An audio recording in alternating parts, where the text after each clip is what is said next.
नहीं है। जो लोग बीजेपी को वोट करना चाहते हैं उनका तो क्या ही कहना है।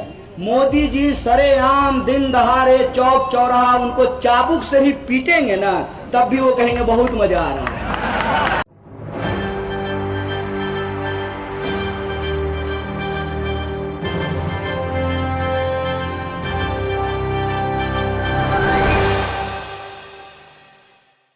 नमस्कार, SPN9 न्यूज देख रहे हैं आप। आपके साथ मैं हूं मानसी जायसवाल। क्या कन्हैया कुमार को यहां पर सोनिया गांधी और मल्लिकार्जुन खड़गे बड़ी जिम्मेदारी देने वाले हैं? 2024 का लोकसभा चुनाव काफी नजदीक है। ऐसे में कन्हैया कुमार को बड़ी जिम्मेदारी मिलने वाली है कहा जा रहा है, और ये बड़ी जिम्मेदारी कांग्रेस प्रदेश अध्यक्ष की होगी। जी हां, आपको बता दें, दिल्ली का कांग्रेस प्रदेश अध्यक्ष यहाँ पर चुना जाना है और कन्हैया कुमार को यहाँ पर कहा जा रहा है कि सबसे आगे किया जाएगा इस पद के लिए। तो क्या वाकई यहाँ पर अगर कन्हैया कुमार दिल्ली के प्रदेश अध्यक्ष बनाए जाते हैं तो प्रधानमंत्री नरेंद्र मोदी की मुश्किलें बढ़ती हुई नजर आएंगी, क्योंकि कन्हैया कुमार के जो भाषण है वो लगातार सोशल मीडिया पर वायरल होते हैं। कन्हैया कुमार जो युवा हैं उनको कनेक्ट कर पाते हैं। भारत जोड़ो यात्रा को सफल बनाने की जिम्मेदारी जो है वो उनके कंधों पर थी और बखूबी तरीके से कन्हैया कुमार ने वो जिम्मेदारी निभाई भी है। तो ऐसे में क्या वाकई यहाँ पर कन्हैया कुमार को अगर दिल्ली का प्रदेश अध्यक्ष बनाया जाता है तो क्या सोनिया गांधी मल्लिकार्जुन खड़गे का ये जो कदम होगा वो सही साबित होगा और प्रधानमंत्री नरेंद्र मोदी के 2024 के लोकसभा चुनाव में मुश्किलें बढ़ती हुई नजर आएंगी? लगातार कन्हैया कुमार अपने भाषण के जरिए प्रधानमंत्री नरेंद्र मोदी पर बड़ा हमला बोलते हुए नजर आते हैं। क्या कुछ वो अपने बयान में कहते हैं, सुनिए। नहीं है। जो लोग बीजेपी को वोट करना चाहते हैं उनका तो क्या ही कहना है। मोदी जी सरेआम दिन दहाड़े चौक चौराहा उनको चाबुक से भी पीटेंगे ना, तब भी वो कहेंगे बहुत मजा आ रहा है। तो उनका क्या कहना है।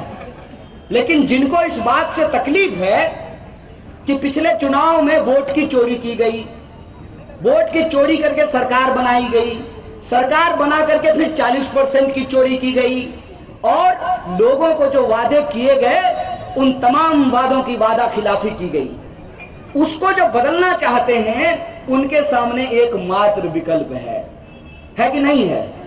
नहीं, इसलिए हम नहीं बोल रहे हैं कि हम कांग्रेस का पहने हुए हैं। आप लोग बता दीजिए, इस प्रदेश में बीजेपी को कौन हरा सकता है? नहीं, सब लोग अपने मन में बताइए। तो अगर आपको भाजपा को वोट देना है तो आपके पास भाजपा है, फिर इधर उधर क्यों वोट बर्बाद कीजिएगा? सीधे भाजपा को वोट दे दीजिए। अगर भाजपा को वोट नहीं देना है, भाजपा की सरकार पलटनी है, तो आपके पास एकमात्र विकल्प है।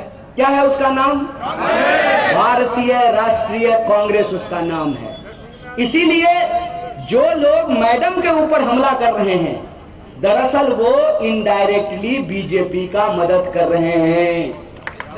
ऐसा कोई भी लोग आपके बीच में आता है, चाहे रुपया लेकर के आए, चाहे कहे कि बहुत बढ़िया गोश्त खिलाएंगे, आ जाओ पार्टी करते हैं, ये सब लोग इस देश की जमहूरियत को गला घोटने वाले लोग हैं। अगर आप जमहूरियत को बचाना चाहते हैं, अगर आप चाहते हैं कि पूरा देश जिस तरीके से उम्मीद भरी नजरों से कर्नाटक की तरफ देख रहा है, मैं बिहार गया, उत्तर प्रदेश गया, दिल्ली गया, हर जगह लोग जाकर के यही पूछते हैं कि कर्नाटक में क्या होगा। तो हम कहते हैं कि कर्नाटक में इस बार परिवर्तन की हवा चलेगी और ये परिवर्तन की हवा कर्नाटक से चल करके पूरे भारत में फैलने वाली है, पूरे हिंदुस्तान में फैलने वाली है। इसीलिए जब आप 10 तारीख को वोट करने के लिए जाइएगा तो ये वोट आप सिर्फ गुलबर्गा के लिए नहीं कीजिएगा, ये वोट आप सिर्फ कर्नाटका के लिए नहीं कीजिएगा, बल्कि हिंदुस्तान के भीतर आप जमहूरियत की रक्षा के लिए वोट कीजिएगा। इस बात को याद रखिएगा। और अगर आप जमहूरियत को बचाना चाहते हैं, जिस जमहूरियत ने हमको और आपको बराबरी का अधिकार दिया है, जिस जमहूरियत ने यह बात सुनिश्चित किया है कि टोपी पहनने वाले का भी वोट एक और टीका लगाने वाले का भी वोट एक, महिला का भी वोट एक और पुरुष का भी वोट एक, उस जमहूरियत की यह ताकत है जिसके बदौलत सरकार की यह जिम्मेदारी तय करनी पड़ेगी कि अगर हमारे टैक्स के पैसे से 8,500 करोड़ का हवाई जहाज वजीर आजम के लिए खरीदा जा सकता है, तो हमारे बच्चों के लिए स्कूल भी बनाना पड़ेगा, अस्पताल भी बनाना पड़ेगा, स्कूल भी बनाना पड़ेगा।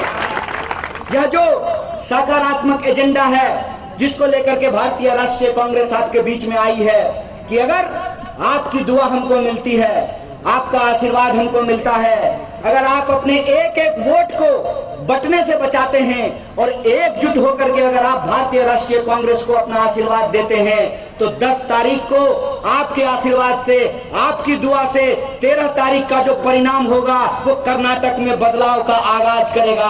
और यह बदलाव सिर्फ कर्नाटक तक नहीं, यह पूरे हिंदुस्तान में फैलेगा, हमारा ऐसा भरोसा है। इसीलिए मैं आप तमाम लोगों से यह आग्रह करना चाहता हूं कि पूरा देश आपके तरफ टकटकी लगाए, उम्मीद भरी नजरों से देख रहा है और आप इस उम्मीद पे पानी नहीं फेरने देंगे, हमारा ऐसा मानना है। और आपकी जिम्मेवारी खास करके और बढ़ जाती है क्योंकि भारतीय राष्ट्रीय कांग्रेस के अध्यक्ष माननीय मल्लिकार्जुन खड़गे साहब उसी मिट्टी के पैदाइश हैं। इसीलिए मैं आपसे सिर्फ एक वोट नहीं मांग रहा हूं, मैं सिर्फ ये नहीं कह रहा हूं कि हमारे एक कैंडिडेट को जिता दीजिए, मैं आपसे आपका आशीर्वाद मांग रहा हूं, आपका समर्थन मांग रहा हूं, आपकी दुआ मांग रहा हूं कि गुलबर्गा के भीतर पूरा 9 का 9 सीट हमको चाहिए और 150 सीटों के साथ हम कर्नाटक में सरकार बनाएंगे। और अगर हमारी सरकार बनेगी तो यह सरकार आम लोगों की सरकार होगी, वो 40% बेईमानी वाली सरकार नहीं होगी, ये वादा करके मैं आपसे जा रहा हूं। और अगर आप ये परिवर्तन करने के लिए तैयार हैं तो मैं आपसे यही आग्रह करना चाहता हूं कि यह लड़ाई 2 दल के बीच की लड़ाई नहीं है, यह लड़ाई 2 विचार के बीच की लड़ाई है। और अगर आप मोहब्बत में भरोसा करने वाले लोग हैं, बोलिए मोहब्बत में भरोसा करने वाले लोग हैं कि नहीं है? हाथ उठा करके बताइए। इस देश को बचाने वाले लोग हैं कि नहीं है? तो आपका समर्थन, आपका एक एक वोट जो फातिमा मैडम है उनको मिलेगा और पूरे के पूरे 9 सीट गुलबर्गा में हम जीतेंगे और नया सरकार बना करके इस देश में एक नया उदाहरण पेश करने का काम करेंगे। जो बदलाव का बटन आप यहाँ दबाएंगे, इसकी गूंज पूरे हिंदुस्तान में सुनाई पड़ेगी, ऐसा हमारा भरोसा है। इसी आशा और विश्वास के साथ आप तमाम लोगों को एक बार फिर से दिल से शुक्रिया अदा करता हूँ। शुक्रिया। इंकलाब जिंदाबाद। जय हिंद, जय भारत, जय कांग्रेस, जय कर्नाटक। तो सुना आपने किस तरीके से कन्हैया कुमार यहां पर बड़ा हमला बोलते हुए नजर आए प्रधानमंत्री नरेंद्र मोदी पर, किस तरीके से यहां पर घोटाले किए गए उसको लेकर के भी वो तमाम राज खोलते हुए नजर आए। और 2024 के लोकसभा चुनाव में अगर कन्हैया कुमार को बड़ी जिम्मेदारी ये मिलती है तो प्रधानमंत्री नरेंद्र मोदी की मुश्किलें वाकई बढ़ती हुई नजर आएंगी। इन सभी मुद्दों पर आप अपनी राय हमें कमेंट बॉक्स में दे सकते हैं। देश और दुनिया की तमाम बड़ी खबरों के लिए देखते रहिए SPN 9।